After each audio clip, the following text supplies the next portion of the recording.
La llei de segona oportunitat és una llei que ens ve d'Europa, és transposició com d'una normativa europea, que el que permet a la gent és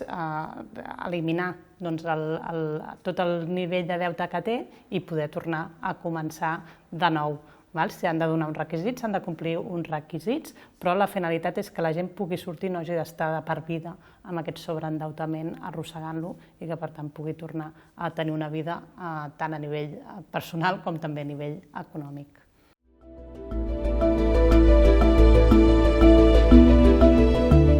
S'han de complir uns requisits per poder tenir l'exoneració del passiu, que és el terme que s'utilitza per la llei, que és que et perdonin els deutes. S'han de complir uns requisits i el principi bàsic és la bona fe, que jo hagi arribat en aquesta situació per mala sort, és a dir, puc haver tingut mala sort amb la feina, amb un negoci que no ha funcionat, amb una parella que m'ha deixat endeutada,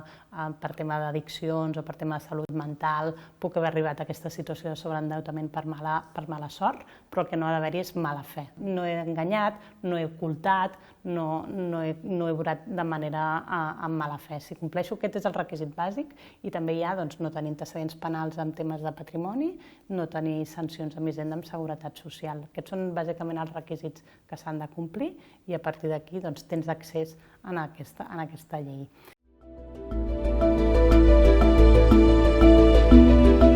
Són susceptibles de ser exonerats sobretot els deutes amb financeres, amb bancs i amb proveïdors i amb subministres. Aquests clarament són exonerables i l'únic límit està amb el tema del deute públic, bàsicament Hisenda Seguretat Social, que en aquest cas els primers 5.000 sí que estan exonerats, però a partir dels 5.000 només la meitat amb un topall de 10.000. Per tant, si has tingut mala sort amb un negoci i has deixat un deute important amb Hisenda i amb Seguretat Social, de moment hi ha aquests límits. Això no treu que la llei pugui evolucionar, que la jurisprudència pugui evolucionar i que a mig termini o a llarg termini això pugui millorar. Però a data d'avui, si la part principal del teu deute és Hisenda i Seguretat Social i d'imports elevats, potser no és la millor opció.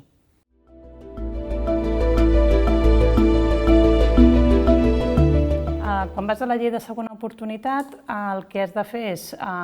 dir què és el que tinc, què és el que dec. La norma general és que tu hagis de liquidar el que tens per pagar el que deus, però la nova llei preveu una protecció especial per el que és la vivenda habitual, de manera que puguis tu mantenir la propietat, no t'hagis de vendre la vivenda habitual per pagar els deutes, sinó que la puguis mantenir a canvi d'un pla de pagaments. En aquest cas, el pla de pagaments és de 5 anys,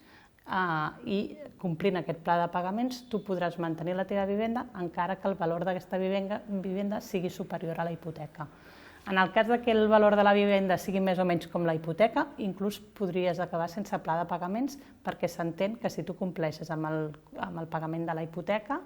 encara que es vengués el pis, tampoc es trauria un remanent per cobrir altres deutes, només pagaríem la hipoteca. Per tant, en aquest cas es pot considerar un concurs sense massa i sense pla de pagaments. Ara, si el valor de la vivenda és superior a el que tu deus d'hipoteca o ja tens la hipoteca pagada, també la llei preveu que la puguis mantenir a canvi d'aquest pla de pagaments de 5 anys. Qui diu la vivenda habitual també ens podem trobar amb algun altre patrimoni d'escassa rellevància, com pot ser a vegades un tant per cent d'un pis heredat on hi viu la mare o situacions en què pugui haver-hi aquesta necessitat de protecció d'aquest patrimoni.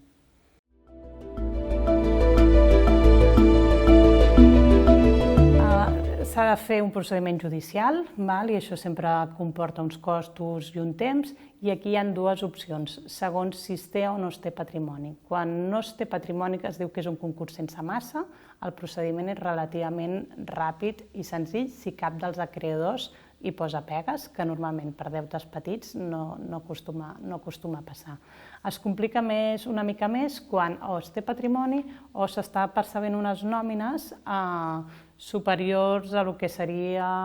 el mínim inembargable a partir de 2.000, 2.500 euros. Hi ha jutjats, aquí tenim diferents criteris segons el jutjat, però hi ha jutjats que consideren que amb aquesta nòmina tens certa capacitat de devolució i aleshores et fan anar per la via del concurs en massa que acaba portant a un pla de pagaments. Llavors no hi ha una exoneració total del deute, sinó que et fixen un pla de pagaments que pot ser de 3 o de 5 anys segons el patrimoni que tinguis i això t'obliguen a complir aquest pla de pagaments i un cop has acabat aquest pla de pagaments t'exoneren tota la resta. No vol dir que hagis de pagar tot el deute en aquests 3 o 5 anys, sinó que estableixen una quota en funció de les teves capacitats econòmiques i complert aquest pla de pagaments és quan t'exoneren tot el deute que quedi pendent.